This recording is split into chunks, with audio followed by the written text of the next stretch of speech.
చేపల పులుసు అంటే నచ్చని వాళ్ళు ఎవరుంటారు? అందరికీ ఇష్టమే. కానీ చేయడం మాత్రం చాలా కొద్ది మందికే వస్తుంది. అదేంటో చాలా పెద్ద ప్రాసెస్ అని అనుకుంటారు. బట్ ఈ వీడియోలో నేను మీకు చాలా ఈజీగా ఎలా ప్రిపేర్ చేసుకోవాలో చూపిస్తాను. సూపర్‌గా ఉంటుంది. మంచి గ్రేవీ తోటి. ఫస్ట్ టైమ్ ట్రై చేస్తున్న వాళ్ళైనా సరే చాలా ఈజీగా చేసేసుకోవచ్చు. ప్రాసెస్‌లోకైతే వెళ్ళిపోదాం. ఫస్ట్ అయితే ఒక మిక్సీ జార్ తీసుకొని అందులో 4 ఉల్లిపాయలు సన్నగా కట్ చేసుకొని, ఒక టమాటోని కూడా సన్నగా కట్ చేసుకొని, ముక్కలన్నీ కూడా మిక్సీ జార్‌లో వేసేసుకోవాలి.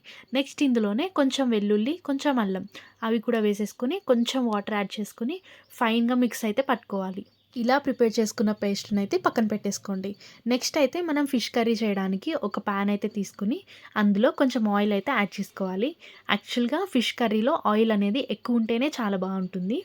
నెక్స్ట్ ఆయిల్ మొత్తం కాగిన తర్వాత మనం సన్నగా కట్ చేసుకున్న పచ్చిమిర్చిని కూడా ఇందులో వేసుకొని ఒక్క 2 మినిట్స్ పాటు బాగా ఫ్రై చేసుకోవాలి. నెక్స్ట్ ఇందులో ఫ్లేవర్ కోసము కరివేపాకు అయితే యాడ్ చేస్తున్నాను. ఇన్ కేస్ మీకు చేపల కూరలో కరివేపాకు ఇష్టం లేదు అంటే మీరు దీన్ని స్కిప్ చేసుకోవచ్చు. కరివేపాకు అండ్ పచ్చిమిర్చి బాగా ఫ్రై అయిపోయిన తర్వాత మనం ఇందాక మిక్సీ పట్టుకున్న గ్రేవీ ఏదైతే ఉందో దాన్ని ఇప్పుడు మనము ఆయిల్‌లో యాడ్ చేసుకోవాలి. ఈ ఆనియన్ అనేది పచ్చివాసన మొత్తం పోయేంత వరకు బాగా మిక్స్ చేసుకోవాలి. నెక్స్ట్ ఇందులోనే టేస్ట్‌కి సరిపోయినంత పసుపు అండ్ ఉప్పు అయితే వేసుకోవాలి. ఫిష్ కర్రీలో సన్న ఉప్పు కంటే కూడా రాళ్ళ ఉప్పు టేస్ట్ అనేది చాలా బావుంటుంది. మీ దగ్గర ఉంటే ఖచ్చితంగా అదే యూజ్ చేయండి. ఈ గ్రేవీ అనేది ఆయిల్ మొత్తం రిలీజ్ అయ్యేంత వరకు బాగా ఫ్రై చేసుకోవాలి. నెక్స్ట్ అయితే నేను ఇక్కడ ఫిష్ ఎలా వాష్ చేసుకోవాలని చెప్పి చూపిస్తున్నాను. నార్మల్‌గా అందరూ జస్ట్ వాటర్ తోటి లేదంటే కొంచెం సాల్ట్ యాడ్ చేసుకొని ఫిష్‌ని అయితే క్లీన్ చేసుకుంటారు. ఇంకా ఊర్లల్లో అయితే కింద నేలకేసి కూడా రాస్తుంటారు. బట్ మనకి అలా సిట్యుయేషన్ లేనప్పుడు మనం ఏం చేయాలంటే కొంచెం రాళ్ళుప్పు అందులోనే ఒక చెక్క నిమ్మరసాన్ని అయితే పిండేసుకొని బాగా వాష్ చేసుకుంటే అస్సలు నీచు వాసన అనేది ఉండదు. డిఫరెన్స్ అనేది మీకే క్లియర్‌గా తెలుస్తుంది. నిమ్మరసము, సాల్ట్ అనేది ఫిష్ పీసెస్‌కి బాగా పట్టిన తర్వాత ఒక్కసారి నీట్‌గా వాష్ చేసేసుకుంటే సరిపోతుంది. నెక్స్ట్ అయితే మన గ్రేవీ అనేది ఆయిల్ ఈ విధంగా రిలీజ్ చేసిన తర్వాత టేస్ట్‌కి సరిపోయినంత కారాన్నయితే మనం ఇక్కడ వేసుకోవాలి. మీరు ఒకవేళ ఎక్కువ కారం తినేవాళ్ళైతే ఎక్కువ వేసుకోండి. లేదు మీ టేస్ట్‌కి సరిపోయినంత తక్కువ తినేవాళ్ళైతే తక్కువైనా వేసుకోవచ్చు. బట్ ఫిష్ కర్రీలో కారం అనేది ఎప్పుడూ ఎక్కువుండాలి. నెక్స్ట్ అయితే కారం కూడా పచ్చివాసన పోయేంత వరకు బాగా ఫ్రై చేసుకోండి. ఈ ప్రాసెస్ అంతా చేయడానికి ముందే మనం చింతపండునైతే నానబెట్టుకొని పక్కన పెట్టుకోవాలి. ఇప్పుడు చింతపండు రసాన్ని పక్కకు తీసుకొని మనం ప్రిపేర్ చేసుకొని పెట్టుకున్న గ్రేవీలో అయితే యాడ్ చేసుకోవాలి.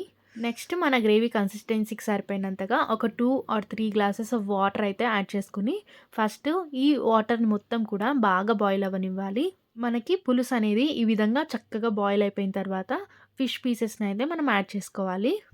ఒక్కొక్క పీస్‌నైతే ఈ పులుసులో యాడ్ చేసేసుకొని, ఒక్కసారి తిప్పేసుకొని, మూత పెట్టేసుకొని, ఒక్క 10 మినిట్స్ పాటు చక్కగా బాయిల్ చేసుకోవాలి. మనము ఒక్కసారి ఫిష్ పీసెస్ యాడ్ చేసిన తర్వాత అస్సలు గరిటె పెట్టకూడదు. గరిటె పెట్టకుండా మనము గిన్నెనైతే పట్టుకొని, ఫిష్ పీసెస్‌ని ఒక్కసారి కదుపుకొని, మూత పెట్టేసుకొని బాయిల్ చేసుకోవాలి.